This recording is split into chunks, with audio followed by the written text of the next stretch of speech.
మొత్తానికి తెలంగాణ అవతరణ దినోత్సవం వస్తూ ఉంది.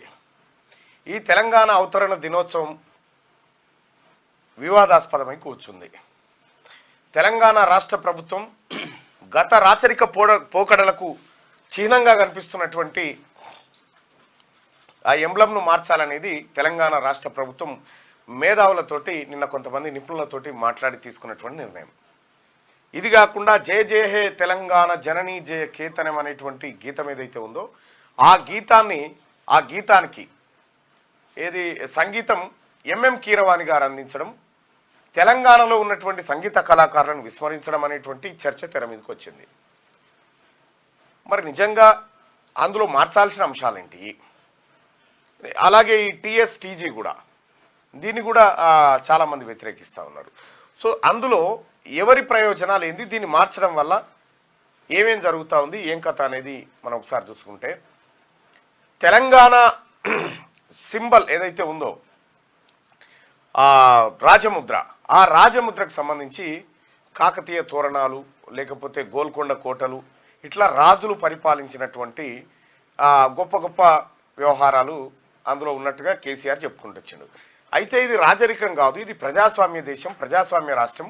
కాబట్టి ఇందులో తెలంగాణ రాష్ట్రం ఏర్పడ్డదే అమరవీరుల త్యాగాలతోటి ఏర్పడ్డది. కాబట్టి ఇందులో అమరులకు చిహ్నాలు ఉండాలి, ఇందులో అమరులు గుర్తొచ్చే విధంగా ఈ ఎంబ్లం ఉండాలనేది రాష్ట్ర ప్రభుత్వం ఆలోచన.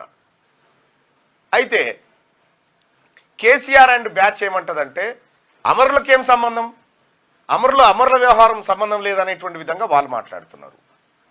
వాస్తవానికి తెలంగాణ రాష్ట్రం వచ్చిందంటే ఎంతోమంది బిడ్డల త్యాగంతో, ఎంతోమంది ఆత్మ బలిదానాలు చేసుకుంటే రాష్ట్రం వచ్చింది. మొన్న నాగరాజును మీరే చూసారు. కాబట్టి ఇక్కడ క్లియర్గా చెప్పాల్సింది ఏంటంటే ఇది తెలంగాణ అస్తిత్వానికి దగ్గరగా ఉండేటువంటి ఎంబ్లంగా ఉండాలనేది ముఖ్యమంత్రి రేవంత్ రెడ్డి గారి ఆలోచన. లేదు అలా ఉండకూడదు అనేది కొంతమంది వేరే వాళ్ళ ఆలోచన.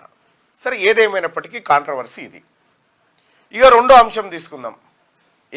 ఎవరు మన ఈయన పేరేంది, ఎంఎం కీరవాణి గారు. ఎంఎం కీరవాణి గారు మ్యూజిక్ అందించిండు, ఏది జయ జయ హే తెలంగాణకు మ్యూజిక్ అందించిండు అనేటువంటి ఆరోపణల నేపథ్యంలో తెలంగాణ వాళ్ళు లేరా అనేటువంటి మాట తెర మీదకి వచ్చింది. తెలంగాణ బిడ్డలకు ఈ అవకాశం ఇయ్యరా అనేటువంటి ఒక వాదన చాలామంది తెర మీదకి తెచ్చారు. అయితే విషయం ఏంటంటే, సరే తెచ్చిరు అయిపోయింది, కానీ ఇప్పుడు ఎందుకు వివాదం అవుతా ఉంది? ఎంఎం కీరవాణి గారికి అర్హత లేదా తెలంగాణ జయ జయ హే తెలంగాణ అనేటువంటి పాటను పాటకు సంగీతం అందించడానికి అనేది చాలామందికి ఒక చర్చగా మారిపోయింది. అయితే వాస్తవానికి కూడా ఎంఎం కీరవాణి గారు కానీ లేదంటే ఇది ఉందా దగ్గర, వాస్తవానికి కూడా చాలామందికి అసలు ఆంధ్ర వాళ్ళ వాసనే అంటకూడదు ఈ పాటలకు, ఇది అంత స్వచ్ఛమైన పాటలు అని వీళ్ళే గగ్గోలు పెడతా ఉన్నారు. ఆంధ్ర వాళ్ళది అంటకూడదు అని చెప్పినటువంటి వీళ్ళు కల్వకుంట్ల కవిత గారు జయ జయ హే కాదు బతుకమ్మ పాటని ఏఆర్ రెహమాన్తో చేయించింది. బతుకమ్మ పాట కవిత సృష్టించినటువంటి ఆర్టిఫిషియల్ బతుకమ్మ పాటకు ఏఆర్ రెహమాన్ సంగీతం అందిస్తే ఇది ఎంత గొప్ప విషయం అంటారు.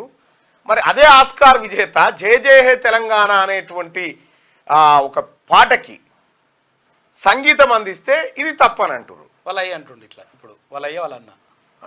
వాస్తవానికి ఈ బతుకమ్మ మీ అందరికీ తెలుసు తెలంగాణలో మాత్రమే ఉండేటువంటి పండుగ. ఆ పండుగకు ఏఆర్ రెహమాన్ దగ్గర మ్యూజిక్ కొట్టించింది ఈమె, ఇది రైట్ అయ్యాల. ఇవాళ కీరవాణి దగ్గర ఈ మ్యూజిక్ కొట్టించడం ఇది తప్పైపోయింది.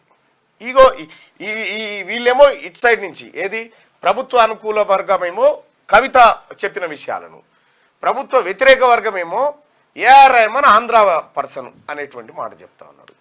వీళ్ళకు వాస్తవానికి కూడా మాట్లాడే అర్హత లేదు. ఎందుకు చెప్తా ఉన్నంటే బీఆర్ఎస్ పార్టీ ముఖ్యంగా, సరే ఉద్యమకారులకు ఉంటే ఉండొచ్చు కానీ బీఆర్ఎస్ పార్టీకి లేదు. ఎందుకంటే కాంట్రాక్టుల దగ్గర నుంచి ప్రతి దోపిడీకి ఆంధ్రులతో కలిసి చేసింది కేసీఆర్ కుటుంబం.